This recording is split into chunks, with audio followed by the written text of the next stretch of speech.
ഓരോ സന്ദർഭത്തെയും കൂടുതൽ കൃത്യമായി കൈകാര്യം ചെയ്യുവാൻ നിങ്ങൾ ആഗ്രഹിക്കുന്നുണ്ടോ? അവിടെ കോട്ടക്കാവിന്റെ പങ്ക് എന്താണ് എന്നുള്ളതാണ് നമ്മൾ ഇന്ന് ചർച്ച ചെയ്യുന്നത്. പറയുന്നത് ഇങ്ങനെയാണ്: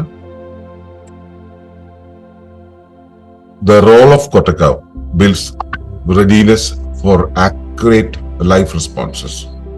കോട്ടക്കാർവിന്റെ പങ്ക്. കോട്ടക്കാർവ് നമ്മൾ എന്താണ് പരിശീലിപ്പിക്കുന്നത്? കോട്ടക്കാർവ് മസ്തിഷ്ക ശേഷികൾ എങ്ങനെ ശക്തിപ്പെടുത്തുന്നു? കോട്ടക്കാർവ് ജീവിത തുടർച്ചയെ എങ്ങനെ സഹായിക്കുന്നു? തുടങ്ങിയ കാര്യങ്ങളാണ് നമ്മൾ ഇതിൽ സംസാരിക്കുന്നത്.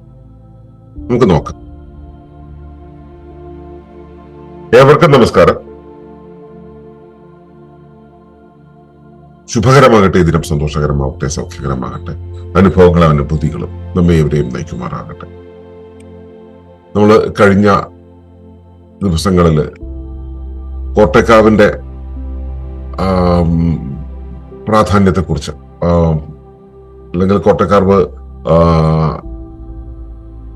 നടത്തുന്ന അല്ലെങ്കിൽ ശരീരം നടത്തുന്ന ശരിയും തെറ്റുമായ പ്രതികരണങ്ങളെ കുറിച്ചും അത് കോട്ടക്കാർവ് വഴി തിരുത്തുന്ന കാര്യത്തെക്കുറിച്ചുമാണ് നമ്മൾ സംസാരിച്ചത്. അപ്പോ ഇന്ന് നമ്മൾ ഇത് തെറ്റാതെ ചെയ്യണമെങ്കിൽ കോട്ടക്കാർവ് അവിടെ എന്താണ് ചെയ്യുന്നത് എന്നുള്ളതാണ് നമ്മൾ സൂചിപ്പിക്കുന്നത്. ഈ കോട്ടക്കാർവ് നമ്മളെ എന്താണ് പരിശീലിപ്പിക്കുന്നത്, എങ്ങനെയാണെന്നുള്ളത് എന്താണ്? ഒന്ന്, നമ്മൾ പറഞ്ഞു സന്ദർഭത്തെ പരിചയപ്പെടുക എന്നുള്ളതാണ്, സന്ദർഭത്തെ നിരീക്ഷിക്കുക എന്നുള്ളതാണ് പ്രധാനപ്പെട്ട കാര്യം. വ്യക്തമായ അവബോധം അതിനനുസൃതം ഡെവലപ്പ് ചെയ്യുക എന്നുള്ളതാണ്. ആ സന്ദർഭത്തെ കുറിച്ചുള്ള ബോധം, നിമിഷബോധം ഉണ്ടാക്കിയെടുക്കുക എന്നുള്ളതാണ്. ആ നിമിഷബോധം നമ്മിലേക്ക് പകരുന്ന ആ ഒന്നിനെ സ്വീകരിക്കാനുള്ള ശേഷി, സമ്പൂർണമായിട്ട് സ്വീകരിക്കാനുള്ള ശേഷി, അത് നമ്മളെ ജാഗ്രതയിലായിരിക്കാൻ പഠിപ്പിക്കുകയാണ് കോട്ടക്കാർവ് ചെയ്യുന്നത്. നമ്മൾ പലവിധം പരിശീലനങ്ങളെ കുറിച്ച് നിങ്ങൾ കേട്ടിട്ടുണ്ടല്ലോ. ഈ വർത്തമാനത്തില് ജീവിക്കുക എന്നുള്ളതാണ്, വർത്തമാനകാലത്തായിരിക്കുക എന്നുള്ളതിന് വേണ്ടിയിട്ട്. അപ്പോ ആ present, living in the present എന്ന് പറയുന്ന ഒരവസ്ഥയ്ക്ക് വേണ്ടി നമ്മളെ അതിലേക്ക് എത്തിക്കാൻ വേണ്ടിയാണ് കോട്ടക്കാർവ് പ്രധാനമായിട്ട് ഫോക്കസ് ചെയ്യുന്നത്. അവിടെ ഇത് നമ്മൾ ആ വർത്തമാനത്തിലേക്ക് എത്തിക്കുന്ന സമയത്ത് മസ്തിഷ്കത്തെ അതിനനുസരിച്ച് അറ്റൻറ്റീവ് ആക്കാൻ, അതിനനുസരിച്ചുള്ള മസ്തിഷ്കത്തിന്റെ പ്രാപ്തികളെ മെച്ചപ്പെടുത്താൻ വേണ്ടിയും കോട്ടക്കാർവ് നമ്മളെ സഹായിക്കുന്നുണ്ട്. അവിടെ ഈ നാഡികളുടെ ഫ്ലെക്സിബിലിറ്റി ഉണ്ടാക്കിയെടുക്കാൻ ആണ് പ്രധാനമായിട്ടും കോട്ടക്കാർവ് സപ്പോർട്ട് ചെയ്യുന്നത്. പിന്നെ മാത്രമല്ല, ഈ അവബോധ തലങ്ങളെല്ലാം തമ്മിലുള്ള ഏകോപനം, ഈ അവബോധങ്ങൾ ഉപയോഗിക്കുന്ന സമയത്ത് അവിടെ അതിനിടയിലെല്ലാം യുക്തികൾ ഉണ്ടാവും. ഈ യുക്തികളെ ശരിയാമിധം യൂസ് ചെയ്യാൻ വേണ്ടിയിട്ടാണല്ലോ അതിനെ അവിടെ അലോട്ട് ചെയ്തിട്ടുള്ളത്. ആ അലോട്ട് ചെയ്തിട്ടുള്ള യുക്തിയെ ശരിയാമിധം ഉപയോഗിക്കാനുള്ള ശേഷി, യുക്തിശേഷി, അതിനിടയിലൂടെ കാര്യങ്ങളെ കൃത്യമായിട്ടും അങ്ങോട്ടും ഇങ്ങോട്ടും കടത്തിവിടാൻ പാകത്തിലുള്ള താളം. അപ്പൊ ഞാനും നിങ്ങളും ഒരേ താളത്തിലായിരിക്കുമ്പോഴാണ് ഞാൻ പറയുന്നത് നിങ്ങളിലേക്ക്, നിങ്ങൾ പറയുന്നത് എന്നിലേക്ക് എത്തുക. അതുപോലെ വ്യവസ്ഥാതലങ്ങൾ തമ്മിൽ, നമ്മുടെ ശരീരത്തിലെ കോശതലങ്ങൾ തമ്മിൽ അല്ലെങ്കിൽ അവബോധ തലങ്ങൾ തമ്മിൽ ഉള്ള വിനിമയത്തിന്റെ താളശേഷി വിപുലപ്പെടുത്താനാണ് കോട്ടക്കാർവ് നമ്മെ സഹായിക്കുന്നത്. മൊത്തത്തിൽ നമ്മുടെ അവബോധമുണ്ടല്ലോ, എല്ലാ അവബോധങ്ങളും തമ്മിലുള്ള അവബോധ മണ്ഡലത്തിന്റെ വികസനമാണ് കോട്ടക്കാർവ് നമ്മിൽ ഉണ്ടാക്കുന്നത്. അതായത് മസ്തിഷ്കത്തെ ആ വിധത്തിൽ പാകപ്പെടുത്താനാണ്, ആ വിധത്തിലാക്കി തീർക്കാനാണ് കോട്ടക്കാർവ് നമ്മളെ സഹായിക്കുക. അത് നമ്മുടെ പ്രതികരിക്കാനുള്ള കൃത്യത, പ്രതികരണത്തിന്റെ കൃത്യതയെ അത് നല്ലപോലെ മെച്ചപ്പെടുത്തും. അപ്പോഴാണ് കൃത്യമായ ഒരു പ്രതിനില, വെളിയിൽ നിന്നും വരുന്ന ഒരു കാര്യത്തിന്റെ കൃത്യമായ പ്രതിനില ഉണ്ടാവുക. ഈ പ്രതിനിലയെ കുറിച്ച് പറയുമ്പോൾ എപ്പോഴും മനസ്സിലാക്കേണ്ടത്, പുറത്തുനിന്നും വരുന്ന ഒരു കാര്യത്തെ നാം, അതായത് മനുഷ്യൻ എന്ന ഞാൻ പ്രതിനില കൊള്ളുന്നതിനെ കുറിച്ച് മാത്രമല്ല നമ്മൾ പറയുന്നത്.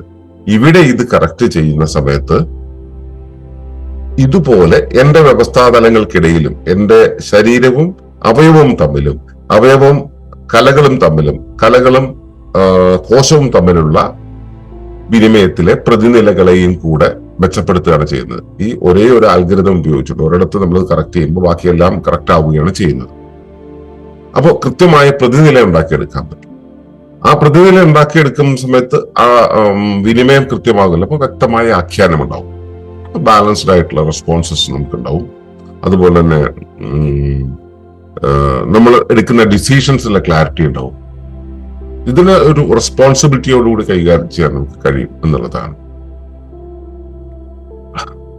അതുപോലെ തന്നെ ഈ റെസ്പോൺസിബിലിറ്റിയോടുകൂടി നമ്മൾ കൈകാര്യം ചെയ്യുന്ന സമയത്ത് നമ്മൾ മിസ്റ്റേക്കുകൾ വരുത്താതിരിക്കാൻ നമ്മൾ ശ്രദ്ധിക്കാറുണ്ട്. അപ്പോ നമ്മൾ എങ്ങനെയാണ് റെസ്പോണ്ട് ചെയ്യുന്നത്, ആ റെസ്പോണ്ട് ചെയ്യുന്നതിലെ മിസ്റ്റേക്സ് ഇല്ലാതാക്കാനുള്ള റെസ്പോൺസിബിലിറ്റി അത് നല്ല പോലെ കുറയും. അപ്പൊ എന്താ ചെയ്യാന്ന് വെച്ച് കഴിഞ്ഞാൽ അതൊരു റെസ്പോൺസിബിലിറ്റി കൃത്യമായിട്ട് ഏറ്റെടുക്കലാണ്. നമ്മൾ ഈ ഭയങ്കര ചാടിക്കറി പ്രതികരിക്കില്ലേ, ആ പ്രതികരണത്തിന്റെ ആവേശം അത് നമ്മൾ നല്ലപോലെ കുറയ്ക്കും. അതുപോലെ ശ്രദ്ധ പാളിപ്പോകുന്നത് അത് കുറയ്ക്കും. പിന്നെ നമ്മൾ ഈ കാര്യത്തെ കൈകാര്യം ചെയ്യുന്ന സമയത്ത് അതിനകത്തുണ്ടാവുന്ന സംഘർഷം, ഇങ്ങനെ അയ്യോ അതെന്ത് ചെയ്യും എന്നുള്ള സംഘർഷം കുറയും. ഇപ്പൊ സ്വാഭാവികമായിട്ടും ഈ തെറ്റായിട്ടുള്ള ഇവാലുവേഷൻ ഇല്ലാണ്ടാവും. നമുക്ക് ആ സിറ്റുവേഷന്റെ ടോട്ടൽ കൺട്രോൾ, ബോധപൂർവം ആയിട്ടുള്ള ഒരു കൺട്രോളിലേക്ക് നമ്മൾ എത്തുകയും നമുക്ക് ഒരു ഈ സിറ്റുവേഷണൽ സ്റ്റെബിലിറ്റി നമുക്ക് ഉണ്ടാവുകയും ചെയ്യും. സാഹചര്യത്തിന്റെ ഒരു സ്ഥിരത ഉണ്ടാവും. അത് മനസ്സിന്റെ സ്ഥിരതയും പ്രതികരണത്തിന്റെ സ്ഥിരതയും ഒക്കെ അനുസരിച്ചാണ് ആ സാഹചര്യത്തിന്റെ സ്ഥിരത ഉണ്ടാവും. ഇപ്പൊ വ്യക്തത, സമന്വയം തുടങ്ങിയ കാര്യങ്ങൾ കൃത്യമാകുന്ന സമയത്ത് സ്വാഭാവികമായിട്ട് ധർമ്മപരമായിട്ടുള്ള കൃത്യത, നമ്മൾക്ക് എന്താണോ അസൈൻഡ് ആയിട്ടുള്ള ധർമ്മപരമായിട്ടുള്ള കൃത്യത ഉണ്ടാവുകയും ചെയ്യും.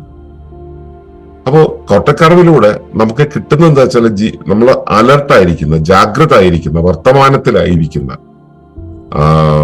ഒന്നാണ് മൈൻഡ്ഫുൾനെസ് എന്നൊക്കെ പറയില്ലേ. മൈൻഡ്ഫുൾ ആയിരിക്കുന്ന ഒരവസ്ഥയാണ്. ജീവിതം എപ്പോഴും അലർട്ടായിരിക്കുന്ന, ജാഗ്രതയിലായിരിക്കുന്ന ഒരവസ്ഥ, ജാഗ്രതാവസ്ഥ അല്ലെങ്കിൽ ജീവിതത്തിന്റെ ഒരു വില്ലിങ്നെസ് എപ്പോഴും വെളിവാതിരിക്കും.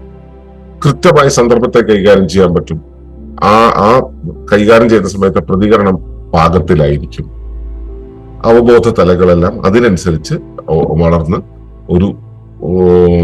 ഒരു കൃത്യമായിട്ടുള്ള പ്രവർത്തനാവസ്ഥയിലേക്ക് പോകും. ഇത് ഒരു ദിവസം കൊണ്ട് ഒരു പ്രാവശ്യം ചെയ്യുന്നതുകൊണ്ട് ഉണ്ടാവുന്നില്ല. ഇത് നിരന്തരം പ്രാക്ടീസ് ചെയ്യുമ്പോൾ തുടർച്ചയായിട്ട് ഇത് മെച്ചപ്പെടും. അപ്പൊ കോട്ടക്കറവ് ഈ വിധത്തിലാണ് നമ്മുടെ മസ്തിഷ്കത്തെ അതിന്റെ താളത്തിന്റെ, യുക്തിയുടെ എല്ലാ പശ്ചാത്തലങ്ങളെയും ഈ അവബോധ തമ്മിലുള്ള കോർഡിനേഷൻ, ട്രാൻസ്പെറൻസി ഡെവലപ്പ് ചെയ്യല്, അങ്ങനെ ഒരു നിര കാര്യങ്ങളെയാണ് മെച്ചപ്പെടുത്തുക. ആത്യന്തികമായിട്ട് ഇതാണ് പ്രസൻസ് ഓഫ് മൈൻഡ്. വർത്തമാനത്തിലായിരിക്കാനുള്ള നമ്മുടെ ശേഷിയെ, ജാഗ്രതയിലായിരിക്കാനുള്ള നമ്മുടെ ശേഷിയെ മെച്ചപ്പെടുത്തും.